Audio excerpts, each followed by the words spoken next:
ಕಾಂಚಾಣದ ಕರಾಮತ್ತು ಕಂಡು ಬರ್ತಾ ಇದೆ. ದೊಡ್ಡ ಪ್ರಮಾಣದಲ್ಲಿ ಡಾಕ್ಟರೇಟ್ ಪದವಿ ಮಾರಾಟಕ್ಕಿದೆ ಅನ್ನುವಂಥದ್ದು ಈ ಸುದ್ದಿಯ ಒಟ್ಟು ಹೂರಣ. ವರ್ಷದಲ್ಲಿ ಮಂಡ್ಯ ಜಿಲ್ಲೆಗೆ 350 ಡಾಕ್ಟರೇಟ್, ಗೌರವ ಡಾಕ್ಟರೇಟ್ಗಳು ಸಿಕ್ಕಿದೆ. ಹಾಗೆ ಸಾಧ್ಯ ಇದು? ಎಗ್ಗಿಲ್ಲದೆ ನಡೀತಾ ಇದೆ ಗೌರವ ಡಾಕ್ಟರೇಟ್ ದಂಧೆ. ತಮಿಳುನಾಡಿನ ಖಾಸಗಿ ವಿವಿಯಿಂದ ಈ ಗೌರವ ಡಾಕ್ಟರೇಟ್ ಅನ್ನ ಹಂಚಲಾಗ್ತಾ ಇದೆ. ಹೊರ ರಾಜ್ಯದ ಖಾಸಗಿ ವಿವಿಯಿಂದ ಗೌರವ ಡಾಕ್ಟರೇಟ್ ಮಾರಾಟಕ್ಕಿದೆ ಅನ್ನುವಂಥದ್ದು ಇದರಿಂದ ಗೊತ್ತಾಗುತ್ತೆ.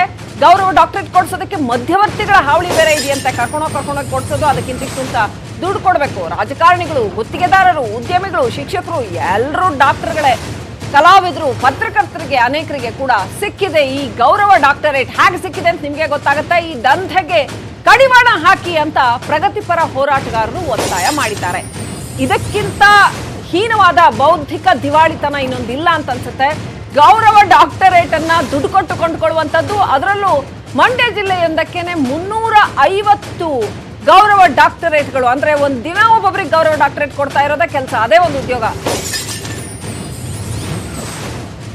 ಇನ್ನಷ್ಟು ಅಪ್ಡೇಟ್ ಪಡ್ಕೊಳ್ಳೋಣ. ರಾಘವೇಂದ್ರ ಗಂಜಂ ನಮ್ಮ ಪ್ರತಿನಿಧಿ ಫೋನ್ ಸಂಪರ್ಕದಲ್ಲಿದ್ದಾರೆ. ಇದಕ್ಕಿಂತ ಅಸಹ್ಯದ ವಿಚಾರ ಅಥವಾ ಇದಕ್ಕಿಂತ ಕೆಟ್ಟ ಹೀನ ಬೌದ್ಧಿಕ ದಿವಾಳಿತನ ಇನ್ನೊಂದಿಲ್ಲ ಅಂತ ಅನ್ಸುತ್ತೆ. ಇದು ಅರ್ಹತೆಯಿಂದ, ಯೋಗ್ಯತೆಯಿಂದ, ಪರಿಶ್ರಮದಿಂದ ಗಳಿಸಬೇಕಾದಲ್ವಾ? ಏನ್ ನಡೀತಾ ಇದೆ ಅಲ್ಲಿ ರಾಘವೇಂದ್ರ? ಖಂಡಿತವಾಗಿಯೂ ಶ್ರೀಲಕ್ಷ್ಮಿ, ಏನು ನಿಜಕ್ಕೂ ಕೂಡ ಈಗೊಂದು ಆಘಾತಕಾರಿ ಒಂದು ವಿಷಯ ಹೊರಬಿದ್ದಿರುವಂತದ್ದು.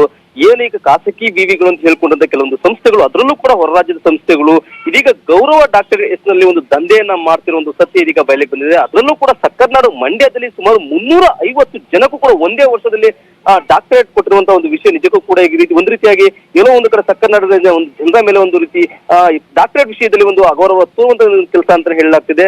ಯಾಕೆಂದ್ರೆ ಕೆಲವೊಂದು ವಿವಿಗಳು ಏನು ಅದು ಕೂಡ ಹೊರ ರಾಜ್ಯದ ವಿವಿಗಳು ಈ ರೀತಿಯಾಗಿ ಖಾಸಗಿ ಒಂದು ಗೌರವ ಡಾಕ್ಟರೇಟ್ ಗಳನ್ನ ಕೊಡ್ತಿದ್ದಾರೆ. ಆದ್ರೂ ಕೂಡ ಏನು ಸಾಧನೆ ಮಾಡಿದಂತಹ ಯಾರಿಗೂ ಕೊಡ್ತಾ ಇದ್ದಾರೆ. ಏನು ರಾಜಕಾರಣಿಗಳಿರ್ಬೋದು, ಶಿಕ್ಷಕರಿರ್ಬೋದು ಅಥವಾ ಕಲಾವಿದರು, ಇವರಿಗೆ ಕೂಡ ಒಂದು ದುಡ್ಡಿನ ಆಮಿಷದಿಂದ ಈ ರೀತಿಯಾಗಿ ಗೌರವ ಡಾಕ್ಟರೇಟ್ಗಳನ್ನ ನೀಡ್ತಾ ಇದ್ದಾರೆ. ಈ ರೀತಿಯಾಗಿ ಗೌರವ ಡಾಕ್ಟರೇಟ್ಗಳು ನೀಡ್ತಿರೋದು ಈಗ ಡಾಕ್ಟರೇಟ್ ನ ಸಾಚಾತನವನ್ನೇ ಒಂದು ಪ್ರಶ್ನೆ ಮಾಡ್ತಿರುವಂತಹ ಒಂದು ಪ್ರಶ್ನೆ ಅಂತ ಆಗಿದೆ ಅಂತ ಹೇಳ್ಬೋದು. ಯಾಕೆಂದ್ರೆ ಡಾಕ್ಟರೇಟ್ ನ ಪಡಿಬೇಕು ಅಂದ್ರೆ ಸಾಕಷ್ಟು ಶ್ರಮ ವಹಿಸಬೇಕು. ಆದ್ರೆ ಈ ಯಾವುದೇ ಇಲ್ಲದೆ ಕೇವಲ ಹಣದಿಂದ ಈಗ ಡಾಕ್ಟರೇಟ್ ಪದವಿಯನ್ನ ಪಡೆಯುತ್ತಿರುವಂತದ್ದು ನಿಜಕ್ಕೂ ಕೂಡ ಒಂದು ರೀತಿ ಆತಂಕದ ಬೆಳವಣಿಗೆ ಅಂತಾನೆ ಹೇಳ್ಬೋದು ಶ್ರೀಲಕ್ಷ್ಮಿ. ಯಾಕೆಂದ್ರೆ ಈಗ ಮಂಡ್ಯ ಜಿಲ್ಲೆಯಲ್ಲಿ ಈ ರೀತಿಯಾಗಿ ಒಂದೇ ವರ್ಷದಲ್ಲಿ ಸುಮಾರು 350ಕ್ಕೂ ಹೆಚ್ಚು ಒಂದು ಡಾಕ್ಟರೇಟ್ ಪದವಿಯನ್ನು ಕೊಟ್ಟಿರುವಂತದ್ದು ಮಂಡ್ಯ ಜಿಲ್ಲೆಗೆ ಒಂದು ಕಳಂಕ ಅಂತ. ಹೀಗಾಗಿನೇ ಎಲ್ಲೋ ಒಂದು ಕಡೆ ಪ್ರಗತಿಪರರು ಈಗ ಇದರ ವಿರುದ್ಧ ಒಂದು ಧ್ವನಿ ಎತ್ತಿದ್ದಾರೆ. ಏನೀಗ ಗೌರವ ಡಾಕ್ಟರೇಟ್ಗಳ ಹೆಸರಲ್ಲಿ ಈಗ ದಂಧೆ ನಡೀತಾ ಇದೆ, ಈ ದಂಧೆಯನ್ನು ಕಡಿವಾಣ ಹಾಕಬೇಕು. ಶಿಕ್ಷಣ ಇಲಾಖೆ ಇನ್ನಾದ್ರೂ ಕೂಡ ಈ ರೀತಿಯ ಒಂದು ದಂಧೆಯನ್ನು ನಿಯಂತ್ರಣ ಮಾಡಬೇಕು ಅನ್ನೋ ಒಂದು ಮಾತನ್ನು ಕೂಡ ಹೇಳ್ತಿರುವಂತದ್ದು ಶ್ರೀಲಕ್ಷ್ಮಿ. ಆಲ್ ರೈಟ್, ಬೇರೆ ಎಲ್ಲವನ್ನು ದುಡ್ಡಿಂದ ಕೊಂಡ್ಕೊಬಹುದು ಪದವಿಯನ್ನ, ಆದ್ರೆ ಯೋಗ್ಯತೆಯನ್ನ ಕೊಂಡ್ಕೊಳಕ್ಕಾಗಲ್ಲ. Thank you Raghavendra.